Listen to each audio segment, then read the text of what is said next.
Hey, good afternoon. Welcome to Sports Nothing But Sports with Kent Sterling for Friday, February 21st, 2020. Brought to you by the great people at Today's Dentistry. They got the best culture going. I'm telling you, pros from top to bottom at Today's Dentistry, led by Dr. Mike O'Neill, the best dentist I've gone to in my life. He's been my dentist the last 26 years. Make him your dentist today. 317-849-2933. Harry's going to ask questions in a minute, but I want to remind you, we got a lot coming up this weekend. We got the Pacers at the Knicks tonight, 7:30 from Madison Square Garden. Pacers, they continue to work to try to get Victor Oladipo set in this lineup and get everybody working well together. That has been kind of a hit-and-miss proposition. We'll see if they can get that rolling tonight against the Knicks. They need to do that. 27 games left in the regular season. Time to start stacking wins right now. And then tomorrow, Purdue at Mackey Arena, they're going to host Michigan. Michigan has won their last four. Purdue, they need wins. They're 7-9 in the Big Ten right now. With a loss tomorrow, they would go to 7-10. Let's hope that doesn't happen. If they beat Michigan at Mackey tomorrow, I think they got a great chance to get into the NCAA tournament. If they don't beat Michigan tomorrow, I'm not sure they're going to get into the NIT. That's how close this thing is. Tomorrow's game, crucial for the Boilermakers. Sunday at noon, Indiana hosts Penn State. Penn State does a lot of things that the Hoosiers don't like. They extend their defense. They press a little bit. Patrick Chambers, a terrific coach. He's got some seniors. We'll see what happens on Sunday. If Indiana can get this win, I think they're in the tournament, because they close the season with two winnable home games against Minnesota and Wisconsin. With a win tomorrow, they get to 8 wins. Those two games at the end of the season, that gets them to 10-10 in the Big Ten, 20 wins overall in the regular season. I think that gets them into the NCAAs. Butler, they got to get a couple more wins. They're stuck on 7 wins in the Big East. They were so close the other night to getting a win at Seton Hall. Sunday, they're going to take on Creighton. Creighton, one of the best 20 teams in the country, a really good team on their home court. If Butler can steal a win there, I think they're in the tournament. They've got 2 games left that they're going to win. Those are against St. John's and DePaul at Hinkle Fieldhouse. So you've got those 2 that you had better get. This would allow them a little bit of breathing room. They've got a game at the end of the season against Xavier. If you win 3 of 4, you're into the tournament without any kind of a problem, probably as a 6th seed. Beating Creighton at Creighton, that'd be a great resume builder for the Bulldogs. All right, Harry, let's get you going. You've been on the line for a while. How you doing this afternoon? Oh, I couldn't be better. It's sunny out. Let's play too. It feels good. It feels like baseball weather up here at Will's Northwoods Inn at the corner of Racine and Nelson on the north side of Chicago, about 5 blocks south of the friendly confines of Wrigley Field, where Ernie Banks used to say, "Let's play two." It looks like you could play two out there. But if you went outside, I'll tell you, you wouldn't want to play with any 2 unless they're just Dutchie's, her pointy ones. they get cold quick, and when they get hard, boy, playtime begins. I don't even, Dutchie doesn't know what that means, for God's sake, nor do I. Let's get straight to the questions. That would have been a good idea about 90 seconds ago. At any rate, number 1, can IU win against Penn State on Sunday, following up that thrilling win on the road a little bit earlier this week against a game team of Minnesota? Game E, I think you mean, team from Minnesota. You know, we'll see. A lot has to do with whether Myron Jones plays. Myron Jones is terrific. He is a guy who spreads the defense, really good shooter from 3. He is a terrific defender. If Myron Jones, who's been out since, February 4th, you know what? If he comes back, they're going to be a different team. They've got 2 terrific seniors in Mike Watkins and Lamar Stevens, and seniors win games, especially on the road. Indiana, you can't count on their seniors. Deron Davis has not been bad over the last 2 games. Really, really good at Michigan, although in a losing effort. Then the other night at Minnesota, he was pretty good as well. We've talked about Devontae Green until we're green in the face, right? And what Devontae Green's going to show up is anybody's guess. We'll see, but they're relying on underclassmen really to carry them. What they figured out at Minnesota, I think, and maybe this was a matchup deal where the defense just wasn't very good for Minnesota. If they run the offense through Trace Jackson-Davis every single possession, they become really efficient scoring the basketball. They're going to have to work the ball down low, and you can bet Patrick Chambers didn't just fall off a turnip truck. He understands how this offense for the Hoosiers works. He's going to try to deny Trace Jackson-Davis, maybe on the other end, get him in a little bit of foul trouble. He's going to extend his defense like he always does on the wings and make it uncomfortable for the wings to make the entry passes into the block. What's going to be interesting to watch, too, is Joey Brunk. Is he going to continue to start? He started the other night. He played only 8 minutes, though. Race Thompson was terrific. Deron Davis was really good, too. We'll see what Archie Miller does in adjusting that lineup. I thought Archie Miller did a really good job at Minnesota in adjusting during the game. We really haven't seen much of that. We haven't seen a lot of in-game adjustments that bore fruit for the Hoosiers. We did against Minnesota. I think Indiana is starting to figure it out. It's that time of year where they need to figure it out. If they can pick up that win and then win the last 2 games in the regular season at Simon Scott Assembly Hall against Minnesota and Wisconsin, they're going to the NCAA tournament. If they lose any of those, they've got to pick up a road win at Illinois or at Purdue, and that's going to be tough sledding. Purdue, you know what? They don't look real good, but I'm telling you, against Indiana at Mackey Arena with a trip to the NCAA tournament potentially on the line, I think they're going to be ready to play. I think Indiana gets the W. We'll see. I'm taking the money line and the Hoosiers.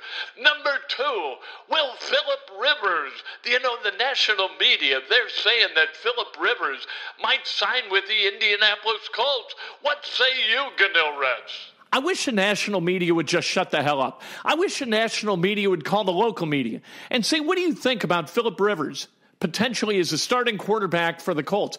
Do you think that Chris Ballard is going to reach into Jimmy Irsay's wallet, pull out $20 million this year and $20 million next year, sign Phillip Rivers, and install him as a starting quarterback here?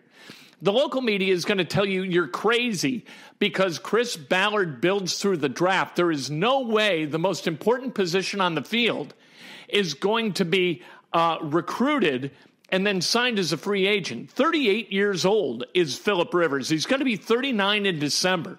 He didn't play well last year, and that wasn't just a matter of the offensive line not protecting him. He threw it 20 times to the other guys. When quarterbacks turn, Drew Brees and Tom Brady notwithstanding, when quarterbacks get to be 38, 39 years old, it's just different for them. Phillip Rivers has always been an awkward athlete. His feet, not really good. His arm, not great anymore. Last year was a step backwards. One thing that you can count on, though, with Phillip Rivers is he's going to play 16 games. He always plays every game. So health, important at that position, but you're not going to pay better than $20 million a year to go get a healthy guy. Go sign Jones as a defensive tackle. If you're going to go that deep into your pocket, go get a guy who's going to be a game wrecker someplace. Phillip Rivers, you know what is the true thing about Phillip Rivers? From the time he came into the league until now at the age of 38, and this covers all the period of time when he was really, really good. He's never been to a Super Bowl. The goal of the Indianapolis Colts, as stated by their owner, Jim Irsay, is to go to the Super Bowl, win multiple Super Bowls. Phillip Rivers has never been to one unless he's bought a ticket to one. So I don't believe that the Colts are going to invest heavily in a guy who's never been to a Super Bowl and who is in decline. I don't see that happening. I think that that'd be crazy. And to think that Chris Ballard, a guy who is an avowed draftist in building his roster, to think that he's going to go get a guy to man the most important position on the field for his team through free agency at the age of 38 and overpay for him is crazy. You're going to have to pay too much for too little with Phillip Rivers, and Chris Ballard is too smart to do that. So the rivers won't be flowing in Indy. All right. Hey, Dutchie like that. Ring the bell, Dutchie. All right. ghost time, as it were. All right, drinking the gin and White Claw out of Hockershore glasses at Will's. It's kind of your signature cocktail, isn't it, Willard? Willard is our man behind the bar today. Number 3. Number 3, excuse me. How long will it take for the Pacers to function well with Victor Oladipo back? That's a great question. Here's the question. All right, how long does it take you, Harry, to please Dutchie? Do you have any idea what that time frame is? It probably varies from visit to visit, right?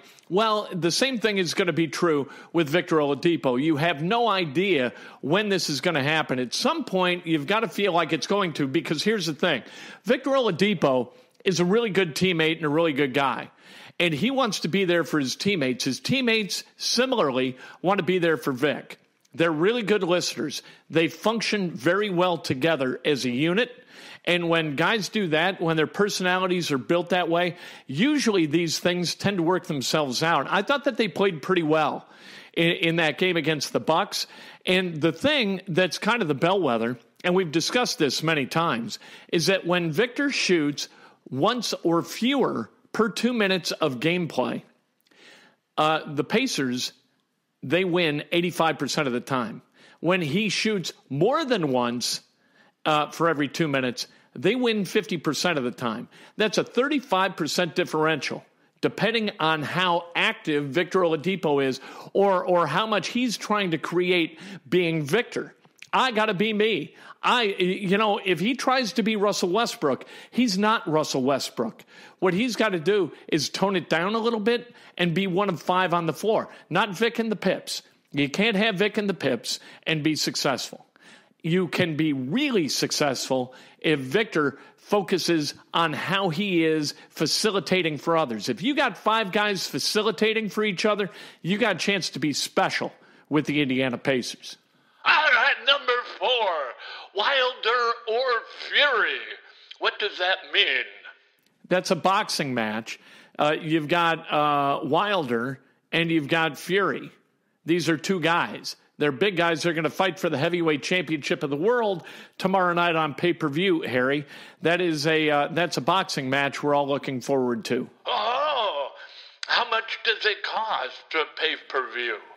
I have no idea. I don't do pay-per-view. Maybe I'll show up someplace where they got it for free. If they've got it at a sports book someplace in Indianapolis, I might wander in and take in the fight. I think it's going to be interesting, but I think that Wilder is just a better fighter overall. I think Wilder is a guy who's going to take Fury down. Wilder's like 6'7". Fury is 6'9". Fury's going to try to get Wilder early. I think that Wilder is going to hang on. He's going to survive the onslaught over the first few rounds. Fury is going to get tired, and I think Wilder is going to have his way with him and put his ass on the canvas, and that's going to be that. It won't be another draw, I'm telling you that. One guy or the other. This isn't going to the cards. This is going to be a knockout one way or the other. All right, number 5.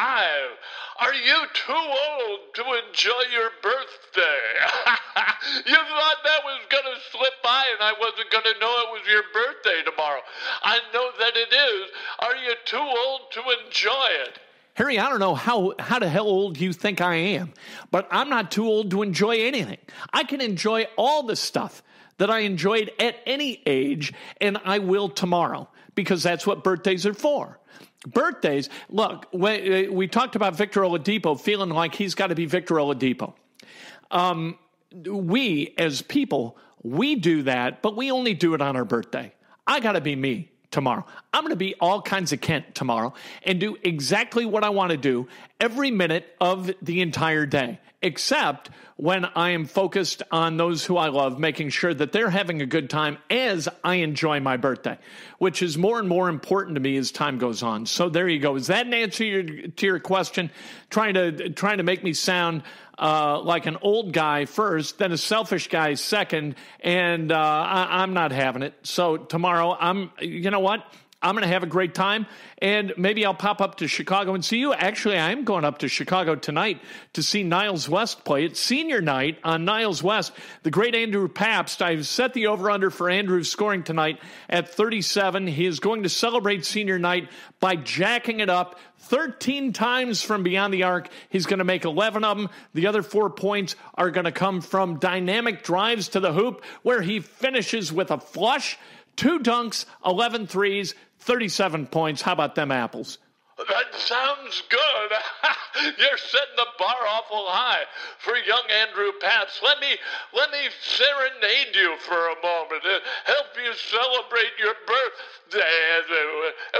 Raise a glass, Dutchie, and you people in the back from Wisconsin who we just met, who are back there playing euchre on a Friday. Good Lord, sitting back there drinking Keystone Light and playing euchre on a Friday afternoon. Don't you people have jobs, for God's sake? Hey, what's that? The one-finger salute from the kid from Manitowoc. Happy birthday to you. Happy birthday to you. Happy birthday, old Ganil Reds. Happy birthday to you. And many more. Speaking of many more, Willard, another couple gin and White Claws for the house. Well, thank you, Harry. Couldn't be more appreciative. Pacers, Knicks, tonight, 7:30. With the play-by-play stylings of the great Kristen Airy and analyst Quinn Buckner. We're going to enjoy that game. And then a weekend chock full of college and pro basketball. Just can't wait. Breakfast with Kent, Monday morning, 8 o'clock on Facebook Live, 8:15 on Periscope and Twitter. It's a show so nice we do it twice, brought to you by the great people at Today's Dentistry. Join us.